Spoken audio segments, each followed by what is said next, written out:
station to station. After a midsummer break, we are back recording and discussing Blue Jays.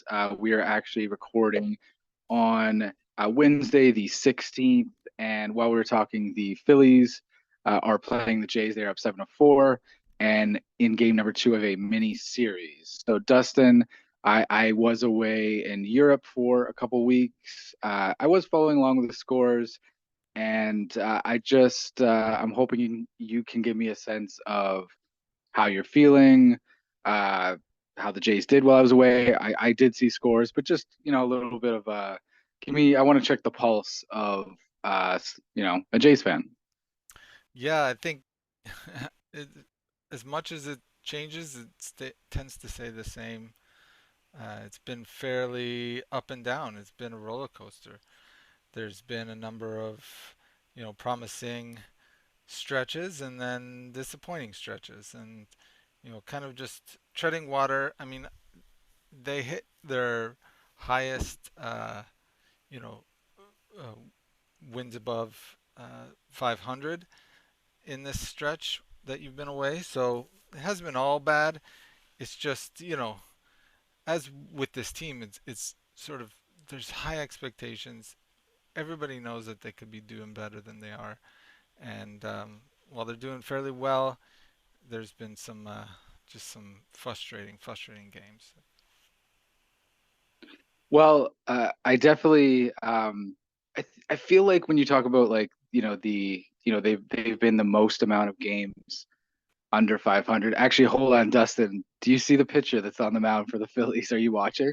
I've got it on in the background with no sound. Yeah, strong Wow. number.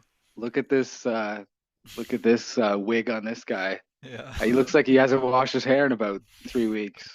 he's definitely a rocker of some sort. Um the I feel like and I haven't been keeping really close tabs, but I feel like the Jays have been floating around that like 9 to 12 games over 500 mark, um, which is enough to somewhat comfortably maintain a playoff spot. I was actually talking with Kreger um, the other night, and he, I don't know, he seems to have his own perspective on things, but it's just kind of funny. I got some text messages and emails from him while I was away, and they were borderline essays about how upset he was about about the Jays, but they seem to be floating around this kind of last wild card spot, which may not work out to be too bad if you play maybe the winner of the AL Central. It depends, I guess, on how everything shakes down. But one of the things I did mention to him is that this team, doesn't really win. They're not kind of blowing out teams and flexing, and so every game is a grind. Every Right. game is a one run game. Jordan Romano came back from the IL yesterday, and I thought it was a bit of a flex on his part. He had quite a good performance, and I think um, he showed basically what his abilities are as a closer. And Kreger did, point out, because he was driving home from work, and the game had just ended, and he was talking about how many one-run games, Jordan Romano gets thrown into, right? We're not talking about, two-run save. We're talking about a one-run, Yeah. three-out save, and it's not easy. Not at all. But I mean, I guess that's the bright spot that, I've been thinking about lately, and I think there's been a lot of conversation in the general kind of Blue Jays fandom about this, is that the bullpen is the shining star. It's not just Romano. Now that we have him back, you've got the new trade acquisition, Hicks, and then Swanson and all these guys. I mean, go down the list. Meza, Richards, Garcia. Um, this is a strong bullpen. Not to mention Chad Green's on his way in, um, and Nate Pearson's down there. Who knows what's going to happen? Maybe Alec Manoa can pitch out of the bullpen. There's a lot of depth there, and that's going to be a real plus in the playoffs. Uh, you know, assuming that we make it there.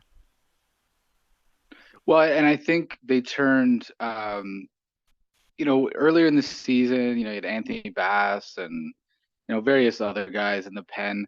I think they turned, they had some, some real high leverage top end guys, the Eric Swansons, the Romanos, the Tim Mezas, uh, and they turned it into, basically a bullpen with strength, but also depth, because I don't know if they quite had the depth coming out of the pen. Now, I do think Trevor Richards was a pleasant surprise, but when you're trotting out Mitch White, he was Yeah.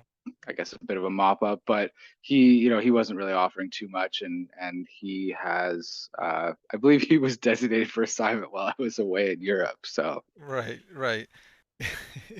Yeah, they definitely have improved it. I mean, look at, I was thinking about who, um, once Chad Green comes up, who's kind of the odd man out in the current rotation or bullpen. And, there's Cabrera and Jay Jackson, who, I'd probably say Jay Jackson goes down, but that's tough. I mean, he's been pitching well as well. So, um, yeah, it's a good problem to have. Come roster expansions, we'll be able to sort of have all these guys up. It'll just make for a much fresher bullpen again when the playoffs come, and pitching wins playoff games, in general.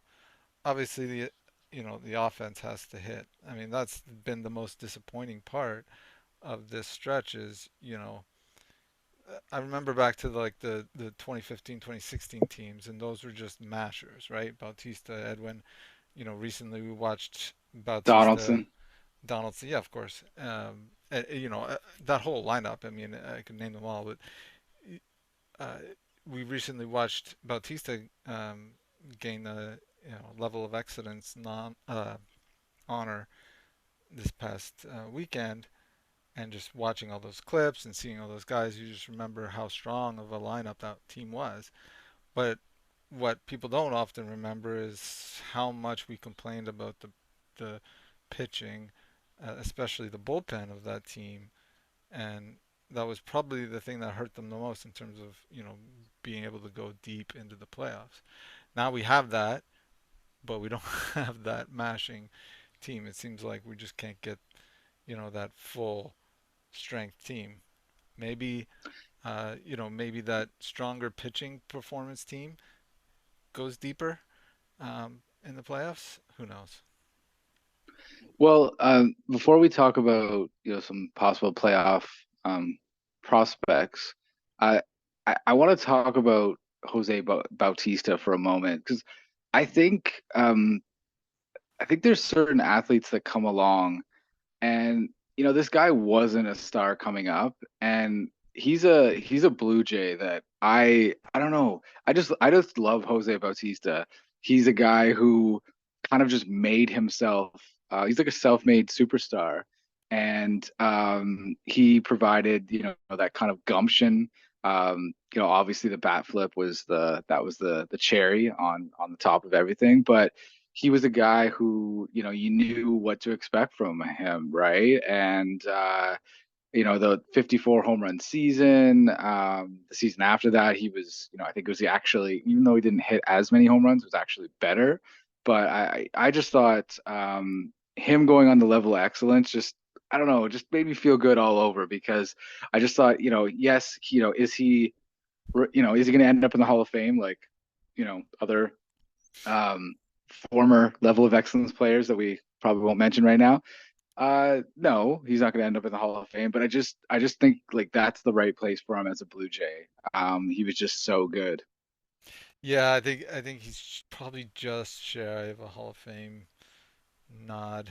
Yeah, he was a late bloomer, as it were, and didn't have maybe the number of years, the depth of career that some of the voters there need to see. But yeah, I mean, we're of an age that we kind of, at least vaguely, at least for me, remember, the 92, 93 team. We were 10 and 11 years old. And, Hmm. so that's of an age where you can remember how it was a little bit. But, Bautista for me was like probably the best player in that kind of stretch of time where like I'm just like realizing the nuances of baseball and I'm not just, home run good. So yeah, he was probably, for me, just personally, is one of the reasons why I kind of got back into watching the Blue Jays as like 20 something year old at the time, after maybe being disappointed with those sort of late 90s years and early 2000s years that were well, Carlos Delgado and some had some good players like Roy Halladay, but just were Sean never. Green. Yeah, yeah, exactly. Just were never, you know, a major part of, my, entertainment watching until, that 2008, 2009, that those years were the years that I really kind of rediscovered baseball, and Bautista and Edwin were big parts of that. Um, so yeah, I mean, I think just in general, probably for a whole, you know, bunch of reasons, those guys kind of kicked off this recent stretch that we've kind of been seeing where the Blue Jays are actually trying to win, right? You know, you had 2015, 2016 where they kind of went all in with some trades at the deadline and made the playoffs and had some really fun years. There was a little bit of a reshuffle, a realignment, and you know now we're seeing sort of the benefits of like a team that wants to spend, that sees the value of winning from a sort of like a ticket sales point of view, and we get teams that have been in the playoffs quite a few times in the last handful of years. That makes you want to watch the games and do what we do and talk about it and be excited. Well, on one more, I guess, item on the Jose Bautista front, I guess our colleague and friend Rob brought up I guess, a question is, would you, I guess I'll kind of generalize a bit. He specifically asked, would you consider him as a future hitting coach? I'll say, how about, is there a way you can involve him in the organization and specifically in a hitting capacity? I mean, yeah, he's going to want to do that, but I mean, look at what they do. I think Edwin's a kind of a special assistant or whatever, hitting, advisor, whatever the term is. I'm sure could get him involved with that. I don't know much about like Bautista's like personal life or what he likes to do, you know, for work now or whatever. But I'd be happy to see him, you know, um, as a hitting coach. I think as somebody who kind of came up late and figured something out with his timing, with whatever. I heard him talking on the radio. I think with Blair and Barker on that day, and he was just talking about how his whole turnaround was just it was all about timing and just being able to like shorten that time between when you make the decision to like swing, like that trigger point, and the time where your bat's actually in the hitting zone. Like shortening that up was like all it took for him, and that's easier said than done, right? Like I mean, that's a lot. There's a lot of mechanics and muscle memory and whatever that goes along in making sure that that happens. But yeah, someone who's figured it out, later in their career, relatively, is probably someone that would make a decent coach. So yeah, I'd love to see him do that. Yeah, I'd love to see him involved too. I don't know, to answer, I guess, Rob's question specifically. I don't would not be in favor of him taking over as like a hitting coach. I No, think there is, I think in 2023, hitting coaches are. I sent you guys an article. Hitting coaches are, recycled and tossed out like, like someone's brown bag of lunch at work on Thursday. But I think there's a lot of numbers, there's a lot of analytics that there's a lot of information that you need to digest. And I don't know if I'd want someone just purely parachuting in. Now, saying that, if we're going to talk about, you know, kind of bringing some different perspectives and maybe some different approaches, I don't know if he would be I don't know if he would be a bad choice because, let's say, you know, I don't think any of us are really too enamored with, the hitting on the Jays and the hitting coach. Like, I think that's probably something that would be up for changing. And, you know, I don't think you need to know a lot of, I don't think you need to really dig into analytics and lots of different information to finish out what, like, we're talking about a month and a half of the season plus playoffs. Like, if we can get Yeah. some good approaches, and get some, fresh ideas in, like, I wouldn't totally be opposed to that. I just don't think he's maybe a long-term solution. But Yeah. hey, the hitting coaches aren't really long-term solutions anyway. They're usually gone in a few years. So I think hitting coaches now in the MLB are kind of becoming more akin to like a offensive coordinator in the NFL, right? There's teams behind them. Yeah, so instead of like a coach that tells you like this and this and that, this is what's wrong with your swing, this is what you need to do. They're more of like, coordinating the team and, delivering the message, um, rather than that kind of magic sort of coach kind of guy. So I don't know if Bautista would be able to do that or not. That's tough to say, but he could definitely be among the team and be able to sort of deliver some of his experience, and maybe his eyes see something that somebody else doesn't.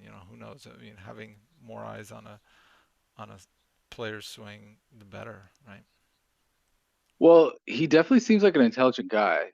Speaks multiple languages. Like, he doesn't, he doesn't come across to me as that, like, No. bag of rocks, professional athlete that are, you know, pretty much in every sport you can think of. There's always a guy who's just kind of, you know, he knows how to play baseball and nothing else. But that doesn't appear to be Jose Bautista. So I guess we'll see if maybe the Jays decide to involve him. Maybe he gets a look on one of the minor league teams, maybe like a AA, where you got some good prospects, and we'll go from there. The In terms of this team, though, I do think the fact that they're always in these one-run games, I do think the fact that they are, their strength appears to be pitching. I actually think like, could bode very well for the playoffs. Like, I'm not going to throw out any predictions here, but this team does have the makeup of that kind of, as I said to Kreger last night, the like that kind of battle-tested team Yeah. that is constantly, every night, there's really no easy games. Every night they have to scrap and claw, and I think they're going to be, should they make the playoffs, I think they're going to be ready. You know, that's something that, it occurs to me is something that people talk about a lot, and people, for kind of offhandedly kind of dismiss as like those intangible kind of things. I think I think there's some merit to that. And yeah, I mean, definitely a team that's been kind of struggling together and maybe not coming through, together in the ways that they want to, and not meeting what they feel like their potential, because they have to feel that way.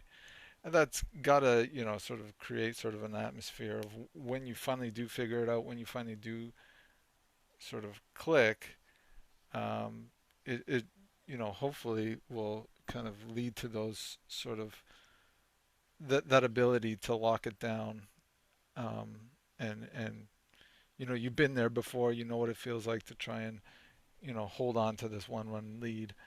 Um, Definitely, there's something I think you could say about that. Um, but I still think like the offense needs to be, I don't know, like 30% better than it is. If it was just a Well, little bit they need to better, get hot, right? Like, yeah. for them to win anything, you obviously need the pitching, but I think they just need to get hot, and they seem to have the horses that may make that possible. Excuse me, make that possible. So, They definitely do. Yeah, I mean, it's all there. It's funny we're recording this, like you said, during the Phillies game. Um, the Phillies are kind of a lot like the Jays. I think um, Ben Nicholson Smith or something said that on the broadcast yesterday and made me think a lot about it. You know, they're good pitching and underperforming, offense. Trey Turner, I think they were saying today, he's like a 300 career hitter, hitting 250 this year. So they won they got to the World Series last year. Did they win? I forget. No, no, the Astros won. they got to the World Series last year. They did though, yes. And on the back of good pitching and just getting, the hitting, getting hot, getting, um, you know, just hitting together and doing what they need to do all at the right time. And who's to say that the Jays can't do that? Of course they could. Um, but now's the time. I mean, we're what 3/4 of the way through the season now. Now's the time to kick it in gear, and I think they can.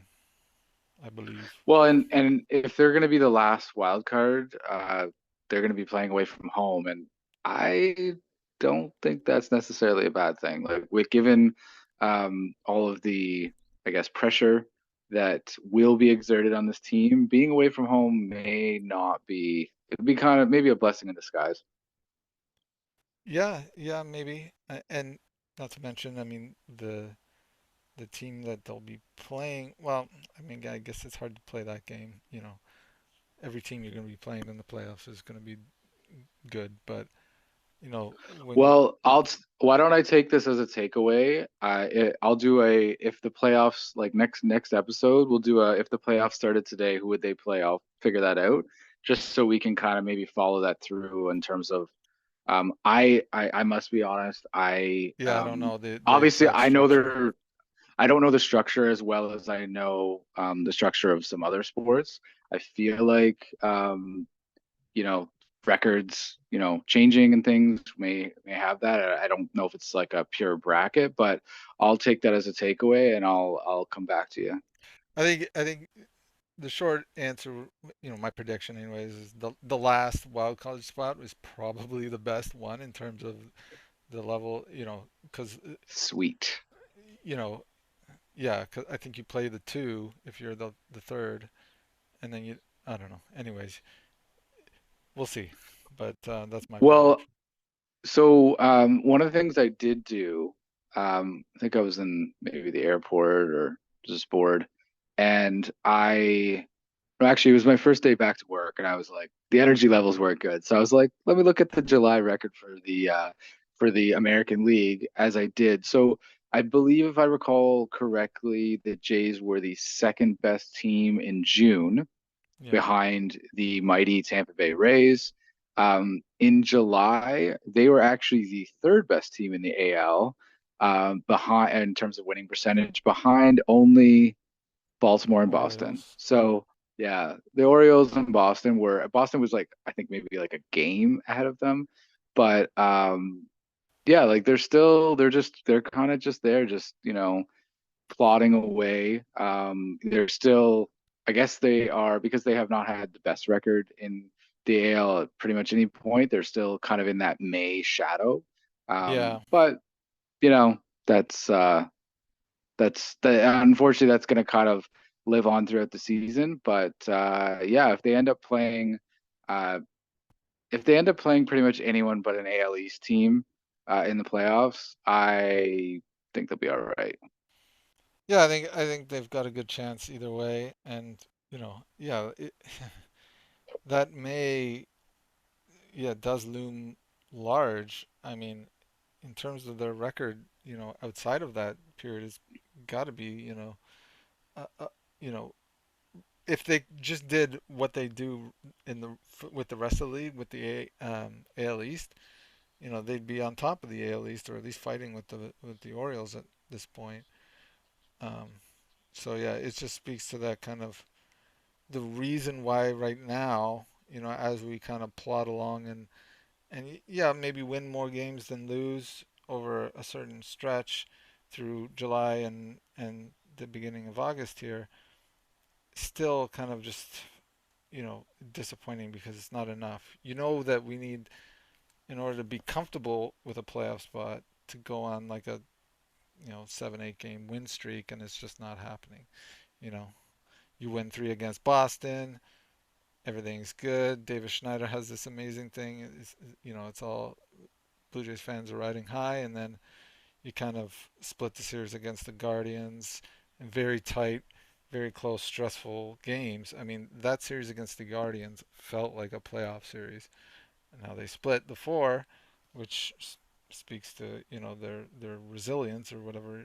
But um, it's just you think they're doing good, and then it's not so good. Well, I will. I'll tally. I'll do another August tally of the winning percentages, and we'll see where the Jays are at. I'm gonna kind of predict that they'll be top three again, just kind of doing their business without, well, at least right now without Mr. Bo Bichette. He seems to be on the way back. Has reported to AAA, and they did mention on Blair and Barker yesterday that he may be back on Friday, but they're not going to rush him either. He is going to be back when he can actually play shortstop, and it's not going to be a DH situation. Yeah. He's going to be right back in the lineup, or he won't be at all. Yeah, the scuttlebutt is I think Friday. That's what I heard too. But they had some rain out or something that might push him back. Um, yeah, no, that'll be great to have him back.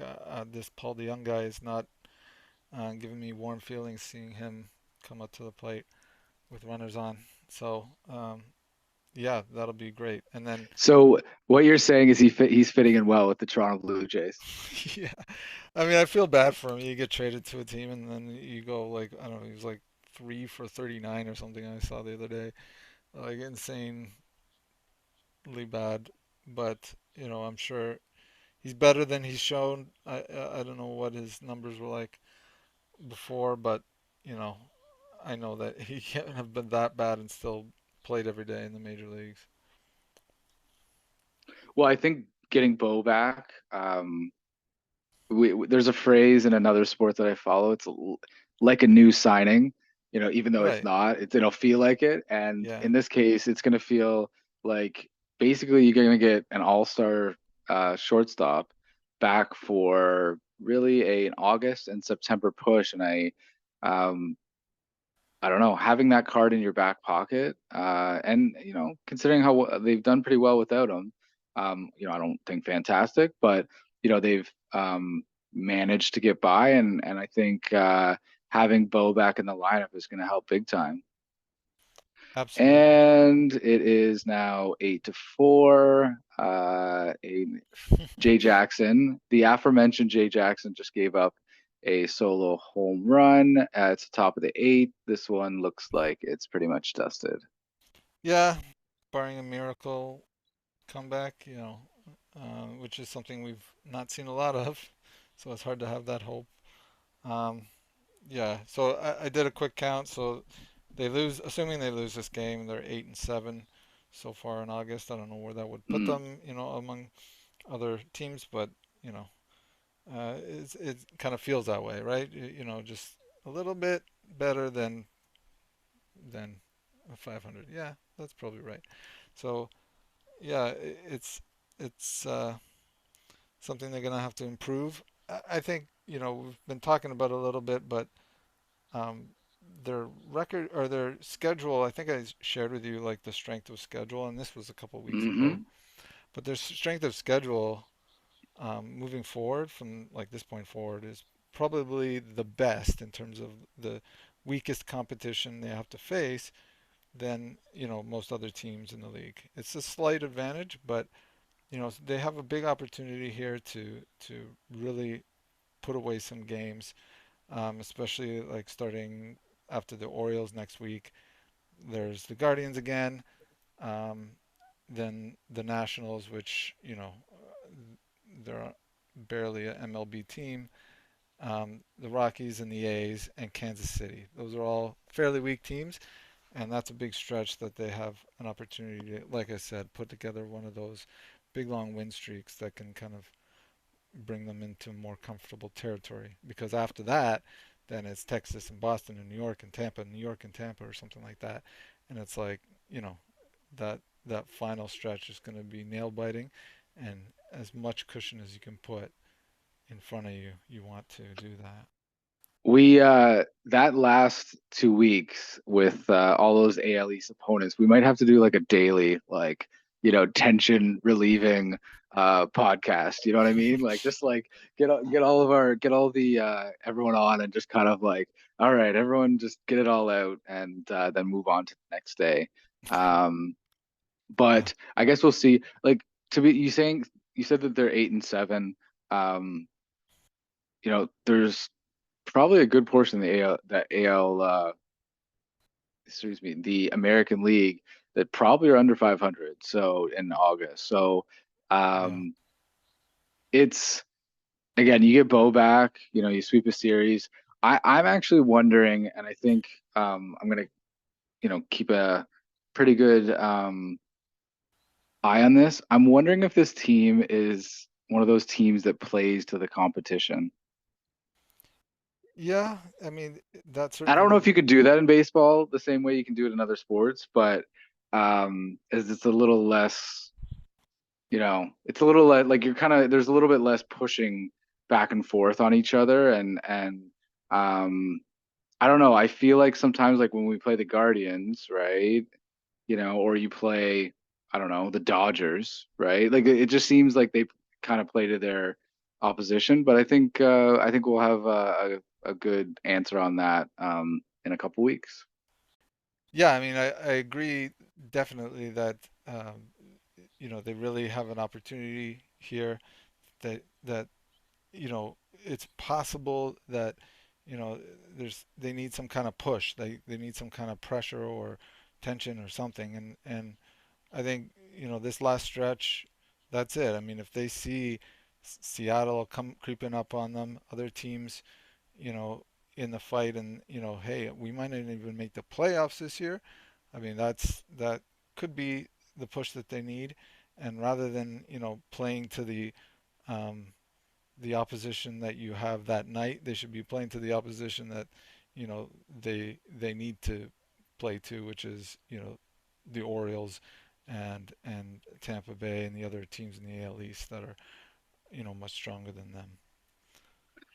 So while we're talking here, we only have a few minutes left, but Kyle Schwarber is at the plate. And they just flashed up his season stats, Dustin.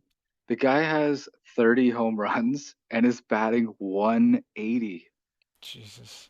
Is this like Dalton Varshaw's like long lost brother or something that what he's supposed to be? Like no, absolutely no average whatsoever, but like tons of power. I Yeah, think that's there's a what. lot of guys disappointing on the Phillies, to be honest.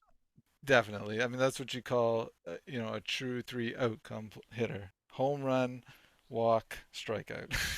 Yeah. Those are your three options that you'll see from them. Um, I think I think he's actually, yeah, he's their leadoff hitter too. Jesus, yeah, he's batting one right now. Yeah, I could see the number one next to his name. But all right, Dustin, if you don't, nothing else, let's wrap this one. I'm glad to be back.